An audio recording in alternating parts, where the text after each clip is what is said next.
Sügiseste põllutööde hulka kuulub väetamine orgaaniliste väetistega. Orgaanilised väetised nagu sõnnik, läga, virts ja kompost on väetised, mis koosnevad peamiselt taimse või loomse päritoluga orgaanilisest ainest. Nende peamine koostiselement on süsinik. Toiteelementide sisaldus kuivaines peab olema vähemalt 2%. Orgaaniliste väetiste mõju on pikaajaline. Lisaks taimede varustamisele toitainetega rikastavad nad huumuskihti, parandavad mulla füüsikalisi omadusi ja mikroorganismide kooslust. Seetõttu tuleks püüda väetada orgaaniliste väetistega igal aastal. Üks orgaaniliste väetiste liike on tahesõnnik. Tahesõnniku kuivaine sisaldus on üle 20%. Sõltuvalt põllukultuurist ning väetamise sagedusest soovitatakse anda põllule 15–40 tonni hektarile tahesõnnikut. Tahesõnniku laotamisel tuleb jälgida mitmeid nõudeid.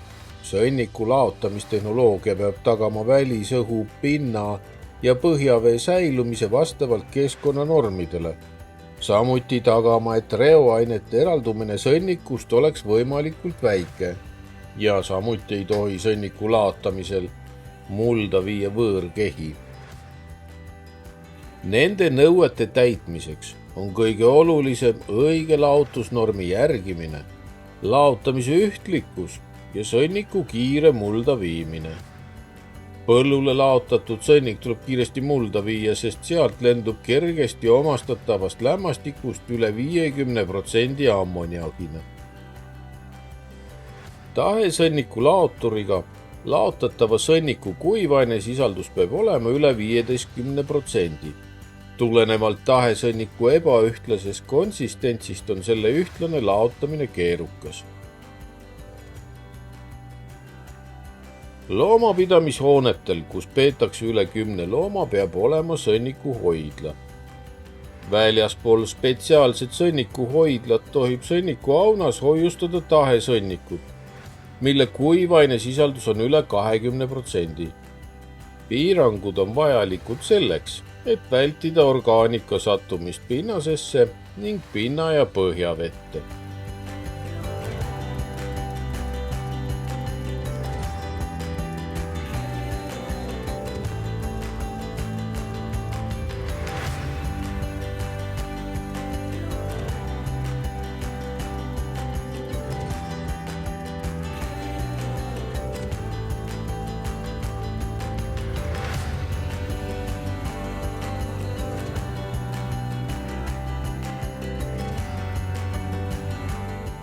Loomapidamisega suurfarmides kaasneb ka suur kogus vedelsõnnikut, mida kogutakse hoidlatesse.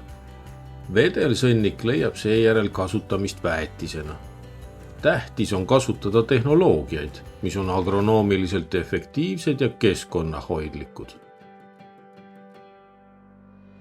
Vedelsõnnik on segu põllumajandusloomade ja lindude elutegevuse jääkidest, allapanust ning tehnoloogilisest ja sademeveest, milles on kuivainet alla 8%. See on kergesti pumbatav ja voolav raskusjõu mõjul. Kasutada võib lohisvoolikutega laotust, paisklaotust või vedelsõnniku sisestamist otse kamarasse.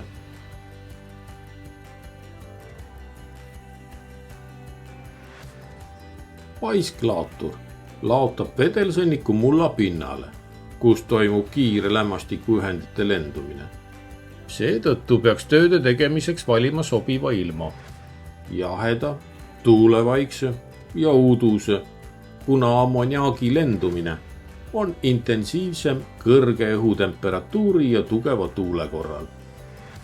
Lämmastiku kaod on väiksemad ka madalama kuivaine sisaldusega vedelsõnniku puhul, sest vedelam sõnnik imbub kiiremini mulda.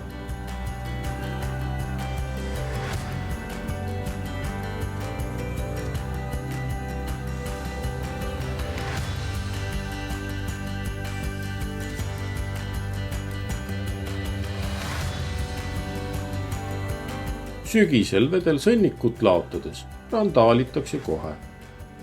See tuleneb keskkonnanõuetest. Kui põllul pole kasvavat taimikut, siis tuleb vedelsõnnik viia mulda 24 tunni jooksul.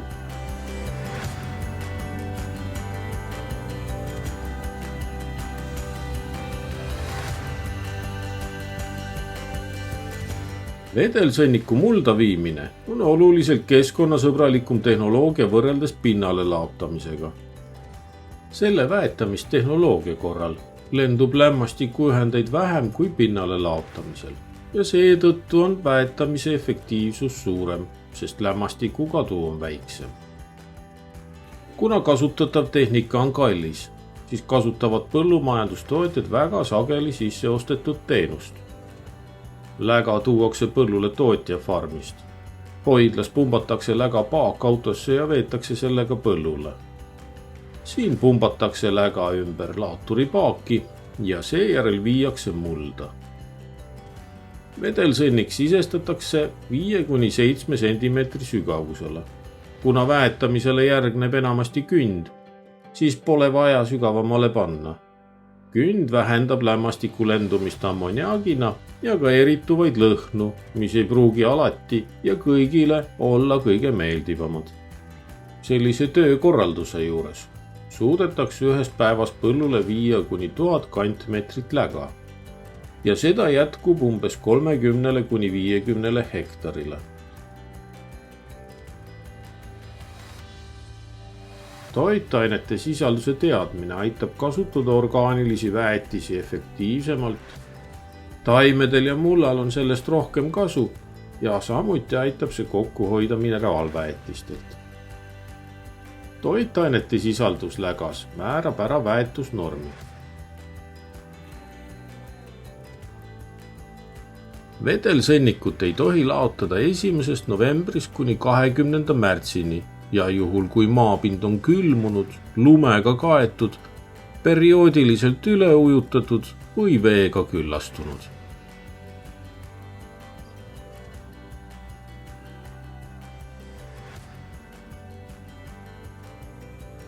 Läga võiks panna normiga 15–20 tonni hektarile. Vajadusel tihemini, see tähendab 2 korda aastas.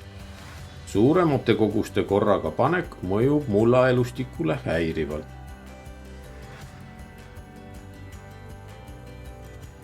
Jätkusuutlik põllumajandus tähendab taimekasvatust koos loomapidamisega. Taimekasvatuseks vajaliku fosfori ja kaaliumi saab sel juhul sõnnikust. Ei pea ostma mineraalseid fosfor- ja kaaliumväetisi, mis annab majandusliku kokkuhoiu.